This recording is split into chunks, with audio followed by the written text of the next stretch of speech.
depending on how this goes, if Eon will decide to switch to Bayo.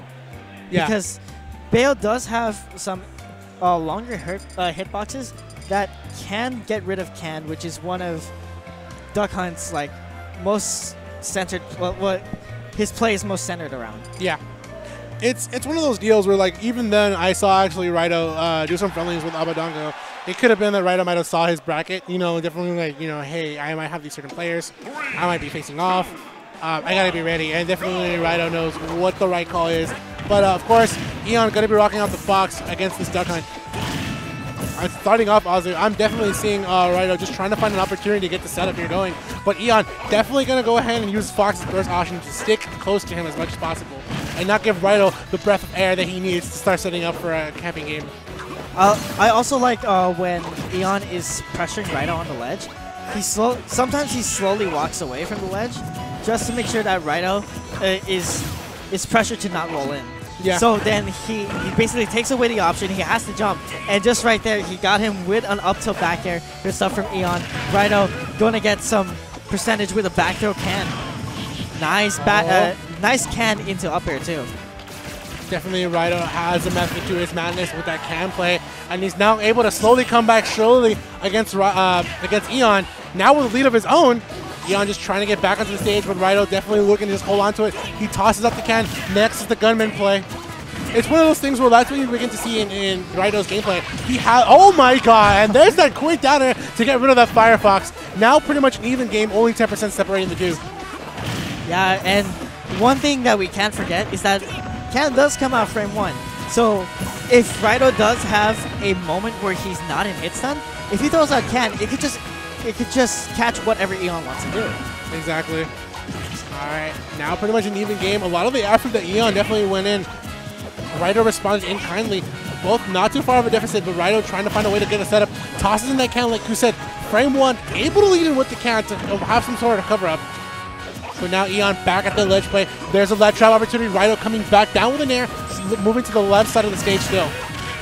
All right, nice Claymore into Fair, and he's still pressuring. Eon's still pressuring Raito's shield as much as he can, as much as he safely can.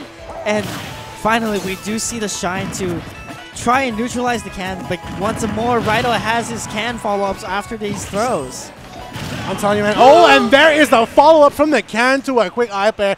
I have told you guys before, Raito has a method to his madness with that Can play, and he's never afraid to utilize it as best as possible, especially in that situation against Eon. Eon took the lead, but Raito finished the game. Yeah, like, who needs side B up there when you have Can up there? Like, that's incredible, please. Like, as soon as the Can started moving, Raito jumped in there. He's like, I know this is going to hit. It's like a Tom and Jerry thing, dude. He's calculated this so efficiently that he knows what to be next. Yeah, and we're going to go into Lylat here. And this is Eon's counter pick. Yeah, definitely going to be his counter pick.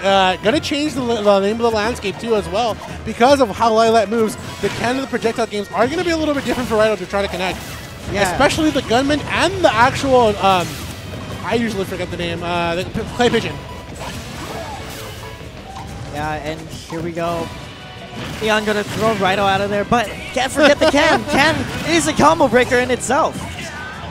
Definitely, man. A projectile and a move that you can control yourself in that space is incredible to have in your arsenal, especially when you've got to grab that situation. And now Raito, 102% on Eon. Eon a little behind, and Raito just trying to get the spacing game that he wanted in game 1 that he's now finding game 2. One thing that I noticed, like, Raito doing every so often is that when his Can got hit, sometimes he would just hit it back off stage, just reset his Can. Oh my god. Okay, so Can didn't kill there, but the slow taps that he had, you can tell like it was a tap, tap, tap, tap, and then the Can actually able to find a position against Eon. He knows, dude. I'm telling you, he's definitely had a method to his madness. Able to get that footstool, and the Can start going again. Eon trying to shield that, and he couldn't get it because he was definitely got hit by it. Yeah, and even though this is Eon's counterpack, probably, as you said, against the projectiles that Raito throws out, Raito's doing so well, just utilizing Lylat to his own methods. Exactly. It's one of those things, too, that Lylat does take away a little bit of the actual angles that the gunman and the actual Clay Pigeon hit.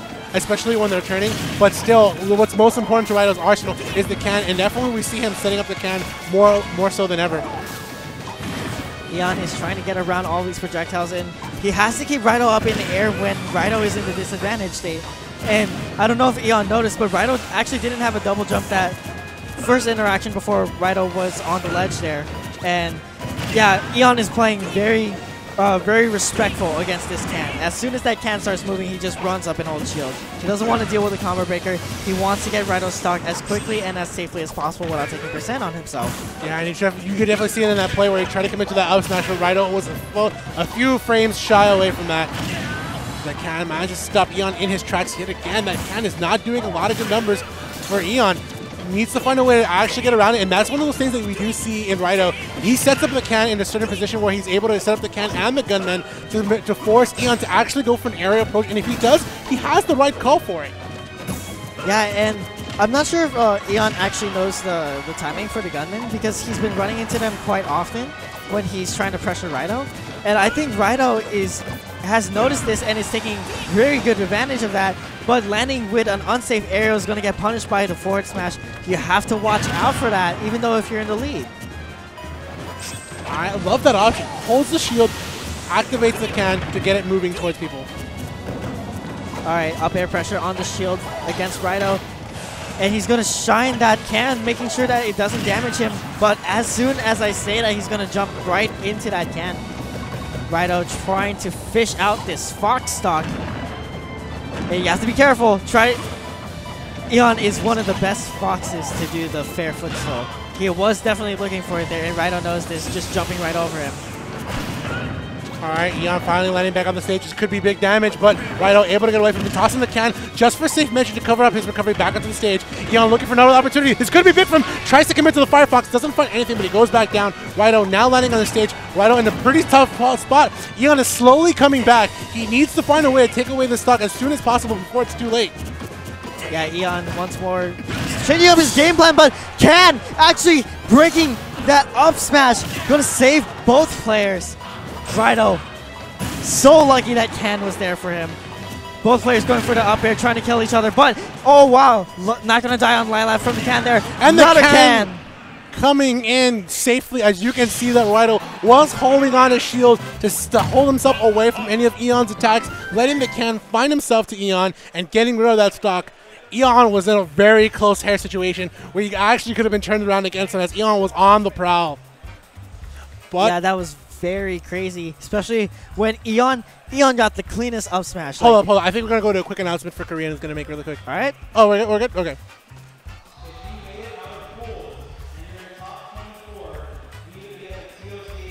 Where'd all the chairs go? What do you mean? There they are. I'm like, oh. Like the whole back of the house.